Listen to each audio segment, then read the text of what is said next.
CNBC आवाज के Motilal Oswal studios में आपका स्वागत है। नमस्कार, मैं हूं आपके साथ आशीष चतुर्वेदी और आप देख रहे हैं खिलाड़ी नंबर 1। मार्केट्स में देखें तो लगातार स्ट्रेंथ के साथ कारोबार देखने को मिल रहा है। निफ्टी फिलहाल के लिए शतक लगाते हुए 100 अंक ऊपर आपको नजर आएगा और कल की क्लोजिंग भी अगर आप देखें तो काफी इंटरेस्टिंग देखने को मिली। निफ्टी बैंक की बात करते हैं और सभी सेक्टर इंडाइसेस का एक्शन विस्तार से समझते हैं। तो निफ्टी बैंक को अगर आप देखें तो आधे प्रतिशत के मूव्स के साथ तकरीबन 310 अंकों की बढ़त यहां पर देखने को मिल रही है। 55,800 का स्तर यहां पर देखने को मिल रहा है।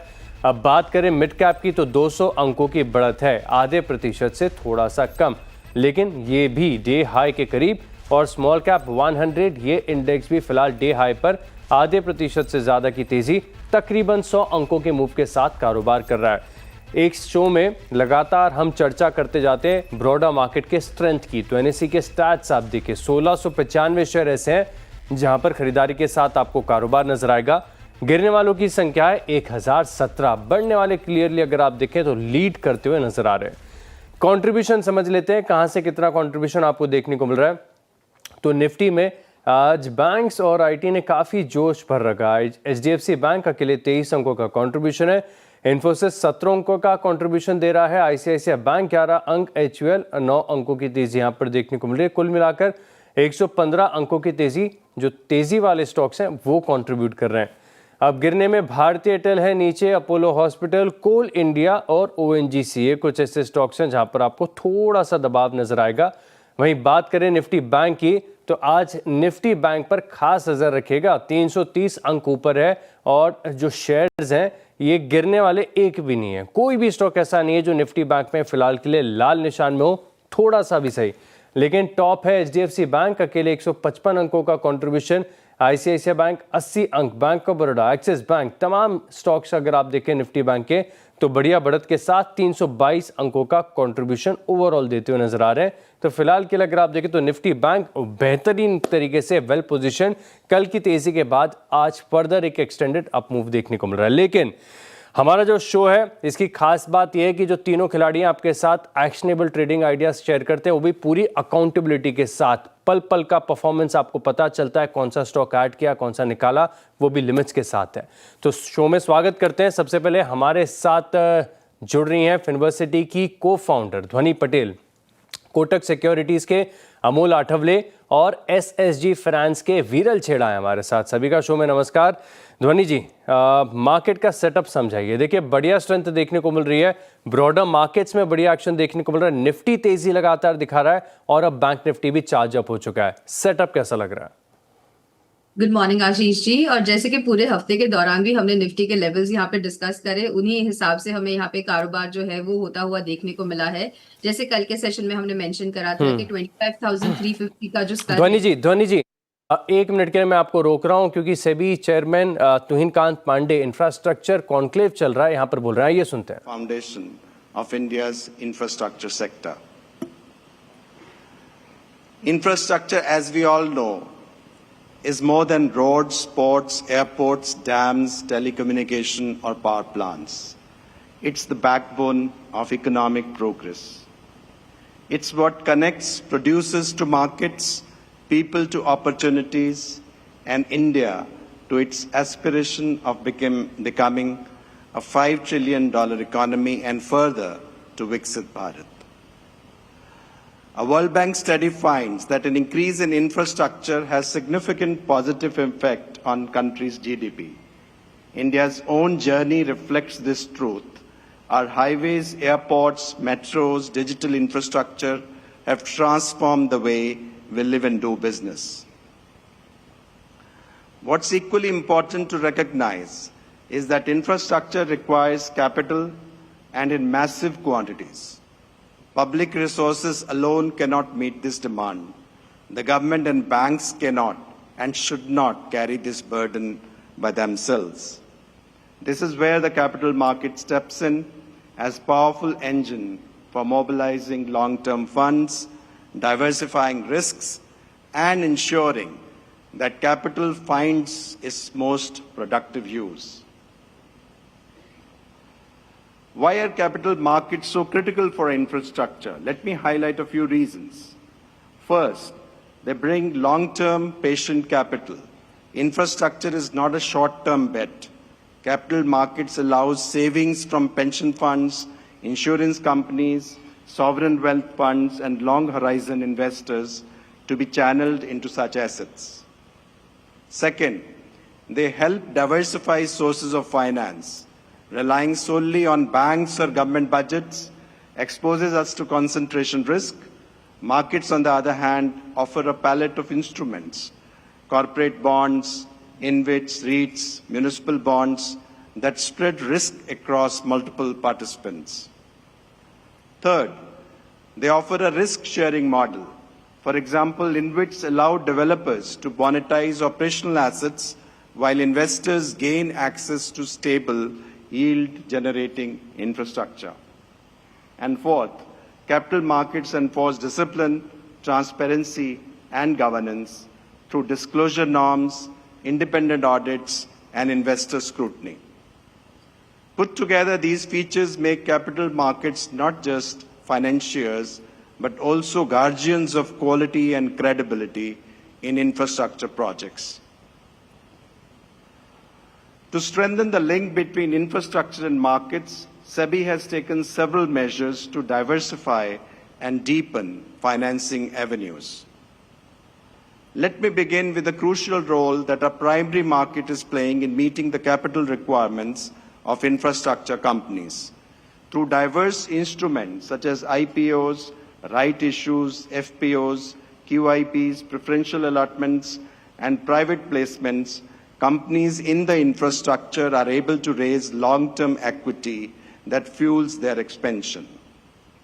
Some of India's leading infrastructure companies, each with a market cap of over 50,000 crore, together account for nearly 1/5 of the total market cap of listed companies. Over the last decade, infrastructure sectoral indices have delivered annualized returns in the range of 12 to 14%, underscoring the sector's ability to generate steady value for investors. The primary market thus serves as a vital enabler of growth and expansion of infrastructure ecosystem. Alongside the primary market issuances, the real estate investment trust REITs and infrastructure investment trusts, that is InvITs, have emerged as one of the most promising avenues for channelizing long-term capital into infrastructure and real estate. तो ये सुना आपने SEBI chairman को infrastructure के बारे में बात करते हुए। चलिए अब सीधे शो में आते हैं और हमारे खिलाड़ियों का प्रदर्शन देखते हैं बिना समय गवाए हुए सीधे कि किस प्रकार के एक्शन यहाँ पर देखने को मिले। तो परफॉर्मेंस के लिहाज से देखें तो ध्वनि पटेल के पोर्टफोलियो में तकरीबन 5% की बढ़त, अमोल आठवले का पोर्टफोलियो 8% ऊपर और वीरल छेड़ा लीड कर रहे हैं 9.14% के शानदार गेंस के साथ। तो ओवरऑल अगर आप देखें तो लगातार वीरल जी का पोर्टफोलियो चमकता जा रहा है। तो ध्वनि जी के पोर्टफोलियो पर नजर डालते हैं, यहाँ पर किस प्रकार के एक्शन आपको देखने को मिल रहे हैं। तो फिलहाल के लिए अगर आप देखें तो यहाँ पर वारी एनर्जीज और जेबीएम ऑटो ये होल्ड है। तो 2 स्टॉक्स इनके ओपन पोजीशन पर हैं, एक का स्कोप बचता है। ध्वनि जी क्विकली कौन सा स्टॉक और क्यों? जी बिल्कुल, मेरी तरफ से यहाँ पे जो पिक रहेगी वो रहेगी उषा मार्ट के अंदर। काउंटर के अंदर एक कांस्टेंट बाइंग एक्शन देखने को मिल रहा है। करंट लेवल से खरीदारी करें, स्टॉप लॉस नीचे के लेवल पे जो इसके अंदर बनेगा तो 396 का लेवल जो है वो यहाँ पे स्टॉप लॉस की तरह मेंटेन करना है। और आपका यहाँ पे जो टारगेट है ऑन द हायर साइड, तो काउंटर के अंदर 445 तक के अपसाइड मोमेंटम देखने को मिल सकता है। परफेक्ट है, 445 तक के टारगेट्स यहाँ पर आपको देखने को मिल सकते हैं। अमोल जी के पोर्टफोलियो पर नजर डालते हैं कि यहाँ पर कैसा एक्शन है। रिटर्न्स के लिहाज से देखें तो पोर्टफोलियो काफ़ी बढ़िया कर रहा है और यहाँ पर आप देखें तो केपरी ग्लोबल इस स्टॉक में एग्जिट किया, प्रॉफिट बुकिंग डालमिया भारत और आधार हाउसिंग में। तो अभी फिलहाल के लिए अगर आप देखें तो 2 स्टॉक्स ऐड करने का स्कोप है। अमोल जी कौन सा स्टॉक और क्यों? एनएमडीसी के साथ जाना चाहूंगा। पोजिशनल पॉइंट ऑफ व्यू से देख रहा हूँ 76 के आसपास चल रहा है, पोजिशनली टारगेट 82 के आ रहे हैं, स्टॉप लॉस रहेगा उसका 74 का। एक अपट्रेंड के बाद कंसोलिडेशन के बाद एक रिवर्सल फॉर्मेशन स्टॉक में देखने को मिला है। पॉजिटिव सेटअप है, 74 एक क्रूशियल लेवल रहेगा, उसके ऊपर अगर स्टॉक रहता है तो मुझे लगता है ये बुलिश सेंटीमेंट कंटिन्यू रहने के चांसेस काफी ब्राइट लग रहे हैं। ऑल राइट, तो एनएमडीसी 2 रुपए के नीचे स्टॉप लॉस लगाकर आप यहां पर खरीदारी करके चल सकते हैं। वीरल जी के पोर्टफोलियो पर नजर डालते हैं। सबसे ज्यादा गेन्स इसी पोर्टफोलियो में देखने को मिल रहे हैं। तो फिलहाल के लिए अगर आप देखें तो पारादीप फॉस्फेट्स इस स्टॉक पर एग्जिट की राय दी। आरईसी ये पोजीशन 410 के टारगेट के लिए अभी फिलहाल के लिए खुली हुई है। 2 स्कोप है। सर पहला स्टॉक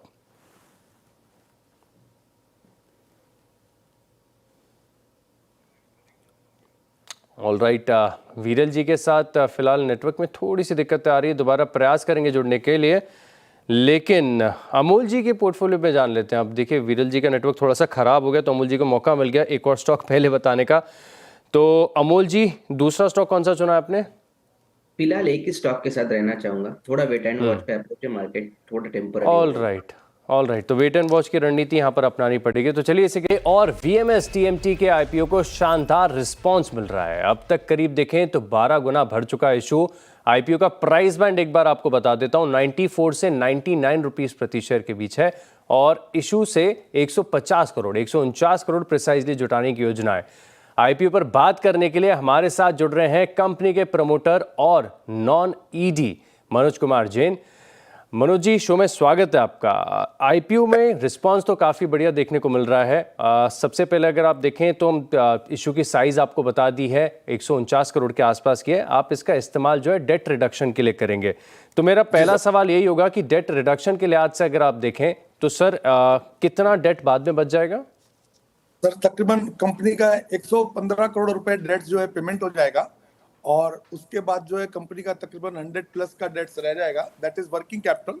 टर्म लोन जो है 100% रिपेमेंट हो जाएगा, जिससे कि तकरीबन 10 से 12 करोड़ रुपए एनुअल हमको बचेगा। ये हमारा जो टीएमटी प्लांट है सर, ये गुजरात बेस्ड है। इसमें 3,60,000 टन की कैपेसिटी का हमको एनवायरमेंट क्लियरेंस मिला हुआ है, जिसमें हमने 2 लाख टन का इंस्टॉल किया है, जो लगभग गुजरात का 5% होता है। हमारा रॉयल्टी एग्रीमेंट जो है सर वो कामधेनु के साथ है, जो पैन इंडिया का एक स्टैब्लिश लीडिंग ब्रांड है इन टीएमटी। और कामधेनु ने लास्ट ईयर तकरीबन 1.5% इक्विटी शेयर जो है हमारी कंपनी में लिया था, जो दिखाता है कि कामधेनु का ट्रस्ट कंपनी में और उसके प्रमोटर्स में कितना है। हमने डीलर नेटवर्क जो है सर 227 डीलर का नेटवर्क किया है टायर 2 और टायर 3 सिटीज में, जिसके थ्रू तकरीबन 90% हम रिटेल काम कर रहे हैं। 2024-25 में कंपनी ने अपना एक बैकवर्ड इंटीग्रेशन कंप्लीट किया है, जिसके हिसाब से तकरीबन 1500 से 1700 रुपए पर मैट्रिक टन हमारी जो कॉस्ट प्रोडक्शन कॉस्ट है वो रिड्यूस होती है। और ये रिपेमेंट कर देंगे तो उससे, जैसा मैंने आपको बताया कि उससे हमको करीबन 10 से 12 करोड़ रुपए एनुअल बचेगा। प्लस कंपनी एक 15 मेगावाट का सोलर लगा रही है, जो मार्च 26 में ऑपरेशनल हो जाएगा। उससे तकरीबन 14 करोड़ रुपए साल का बचेगा। तो ये दूसरा, आज जैसे आप सुबह आपने भी देखा शेर के इंफ्रा एनक्लेव में, तो उनका भी ये कहना है कि गुजरात जो बिल्कुल सर है, भारत है, उसके अंदर जो है बिना इंफ्रा के और बिना शेयर बाजार के सपोर्ट के इंफ्रा कंपनी को करना, और जो इंडिया चाहती है। अभी अगर गुजरात में देखें तो गुजरात में सर धोलेराटा सिटी बन रहा है, कॉमनवेल्थ डिक्लेयर किया गया है। हाँ सर, लेकिन एक चीज मैं और जानना चाहूंगा आपसे। आपने डेट रिडक्शन की बात की हुई है, लेकिन क्या कैपेसिटी एडिशन कैसे करेंगे? फ्रेश कैपिटल आप कैसे जुटाएंगे आगे जाकर? जी सर, जैसे मैंने बताया, कंपनी की जो एनवायरमेंट क्लियरेंस है, लाइसेंस है, वो 3,60,000 क्यूबिक मैट्रिक टन पर एनम के हैं और अभी 2 लाख टन का हमने इंस्टॉल किया हुआ है। तो एम्पल जमीन हमारे पास है, अप्रूवल्स हमारे पास है, और इसको कभी भी हमको जो एक्सपेंशन करना है we can do with the either help with the debts and internal accruals as well as market is also there. All right. Sir आपने कामधेनु के कोलैबोरेशन के बारे में बताया, तो टोटल सेल्स में रिटेल सेल्स का कितना हिस्सा है? सर 90% जो हमारा रिटेल है गांव खेड़ा में, तालुका लेवल पे टायर 2 और टायर 3 में बेच रहे हैं। तो प्रीमियम भी लीड कर रहे हैं। रीजनल ब्रांड से तकरीबन 1200 रुपए पर मैट्रिक टन हमारा टीएमटी जो है प्रीमियम पे बिक रहा है सर। अच्छा सर, फाइनेंशियल्स देख रहा था, ग्रोथ दिख रही है, लेकिन एक दिक्कत है कि FY 24-25 के बीच में एबिटा में ना के बराबर की ग्रोथ देखने को मिली। क्या कारण रहा इसके बीच? नहीं सर, इसमें ये रहा कि जब मैंने बताया कि 24-25 में कंपनी ने जब बैकवर्ड इंटीग्रेशन अपना किया, तो जो बैकवर्ड था और जो फॉरवर्ड में थे उसको हमको सिंक्रोनाइज करने के लिए जो फॉरवर्ड में टीएमटी प्लांट है उसको 3 महीने के लिए हमको सिंगल शिफ्ट चलाना पड़ा, जिसकी वजह से जो खर्चे सारे हैं वो पूरे लगे, पर प्रोडक्शन 3 महीने 1/3 ही हुई। और 1/3 प्रोडक्शन हुई तो 1/3 सेल हुई। इसकी वजह से आप टॉप लाइन में और ईबिटा में और पैट में थोड़ा सा डाउन देखते हैं। ऑल राइट, शुक्रिया सर हमारे साथ जुड़ने के लिए और विस्तार से बिजनेस सेटअप्स हमें समझाने के लिए। Thank you. तो बिल्कुल धन्यवाद सर, थैंक यू। से बात करते हैं, एक बार उनका पोर्टफोलियो देख लेते हैं कि किस प्रकार का एक्शन, क्या फेरबदल यहाँ पर आपको देखने को मिला है। तो वीरल जी के पोर्टफोलियो में अगर आप देखें तो फिलहाल के लिए आइडियाज, पैराडीफ फॉस्फेट्स एग्जिट कर लिया, आरईसी एक ही खड़ा हुआ है, तो 2 का स्कोप है सर। अब अपनी दोनों पिक्स बता दीजिए। पहली पिक मेरी GRSC पे रहेगी, गार्डन रिच शिपिंग पे। देखे तो नीचे में अच्छा खासा कंसोलिडेशन के बाद आज अपसाइड मूवमेंट हमें देखने मिला, साथ ही ब्रेकआउट भी हुआ है। उसका 50 DM है और उसके सपोर्ट्स के साथ अपसाइड मूवमेंट कर रहा है, वॉल्यूम्स भी अच्छे हो रहे हैं। तो ये लेवल्स पे बाय करने की सलाह रहेगी। नीचे में स्टॉप लॉस 2550 का रहेगा और अपसाइड में टारगेट हमारे 2900 करेंगे। सेकंड पिक मेरी ओबेरॉय रियलिटीज पे रहेगी। उसमें भी देखेंगे तो नीचे से हमें अच्छा खासा अपसाइड मूवमेंट देखने मिल रहा है, कंसोलिडेशन ब्रेकआउट हो रहा है, वॉल्यूम्स भी अच्छे खासे हो रहे हैं, साथ ही उसका 50 DMA के ऊपर अभी ट्रेड कर रहा है। लग रहा है यहाँ से अपसाइड मूवमेंट अच्छी खासी देखने मिल सकती है। तो ये लेवल्स पे बाय करने की सलाह रहेगी। नीचे में स्टॉप लॉस 1590 का रहेगा और टारगेट 1850। ऑल राइट, तो दोनों ट्रेडिंग आइडियाज़ आपके साथ शेयर कर दिए गए हैं। तो अब क्विकली देख लेते हैं कि हमारे तीनों खिलाड़ियों का प्रदर्शन किस प्रकार से आपको देखने को मिला है।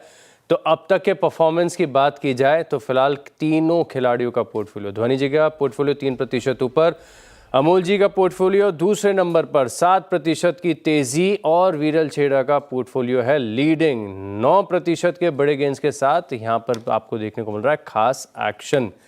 चलिए, शुक्रिया आप तीनों एक्सपर्ट्स का हमारे साथ जुड़ने के लिए और अपने ट्रेड सेटअप्स हमारे साथ शेयर करने के लिए। और चलिए इसी के साथ CNBC आवाज़ के इस खास शो में इतना ही। आप बने रहे हमारे साथ। नमस्कार।